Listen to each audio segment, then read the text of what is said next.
Friends, ఈరోజు morning బ్రేక్ఫాస్ట్లోకి అయితే నేను పూరి అలాగే శనగపిండి చట్నీ అయితే చేశానమాట. మా ఇంట్లో పూరి చట్నీ అంటే మా ఇంట్లో పూరి చట్నీ తక్కువ అంటే ఫస్ట్ టైం చేశాను.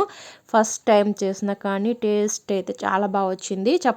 పూరీలకైతే కొంచెం పిండి గట్టిగానే కలుపుకొని పెట్టుకోవాలి. ఇప్పుడు పూరి కర్రీ చేస్తున్నాను అనమాట. అందులో ఆవాలు, జీలకర్ర, పచ్చెనపప్పు, మినపప్పు వేసుకున్న తర్వాత ఉల్లిపాయ, వెల్లుల్లిపాయ, పచ్చిమిరపకాయలు అలానే అల్లం ముక్క అండి. అల్లం ముక్క అయితే కంపల్సరీగా వేస్తాను, అప్పుడే టేస్ట్ బాగుంటుంది. అందుకని ఇవి బాగా వేగిన తర్వాత ఇంగువ అలానే పసుపు ఇవి కూడా వేసేసుకొని బాగా ఫ్రై అయిన తర్వాత వాటర్ పోసుకోవాలి. నేను 2 గ్లాసులు వాటర్ అయితే పోసాను. వాటర్ బాగా మరిగిన తర్వాత శనగపిండి ఒక గిన్నెలో కలుపుకొని పక్కన పెట్టుకున్నాను అనమాట. అది కూడా వేసేసుకొని కర్రీని నెమ్మదిగా ఉడికించుకోవడమేనండి, పచ్చివాసన పోయేంత వరకుని.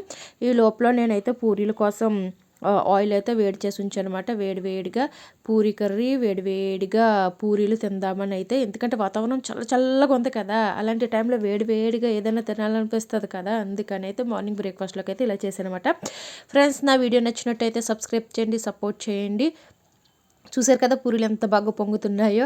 అంటే కొంతమంది ఇక్కడైతే వాము వేసుకుంటారు, కొంతమంది అయితే నువ్వులు కూడా వేసుకుంటారు. అలా కూడా బాగుంటుంది, టేస్ట్ కూడా బాగుంటుంది. చూసారు కదా పూరి అలానే పూరి కర్రీ రెడీ. ఇప్పుడు వేడివేడిగా సర్వ్ చేసుకుని తినేయడమేనండి. మీరు ఎంతమందికి పూరి అలాగే పూరి చట్నీ ఇష్టమో కామెంట్ చేయండి.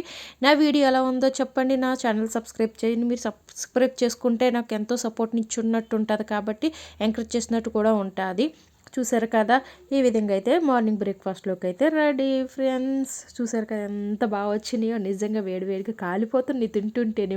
మా ఇంట్లో వాళ్ళకి చాలా అంటే చాలా బాగా నచ్చింది చట్నీ, ఫస్ట్ టైం చేసినా కానీ. చూసారు కదా, బాయ్ ఫ్రెండ్స్.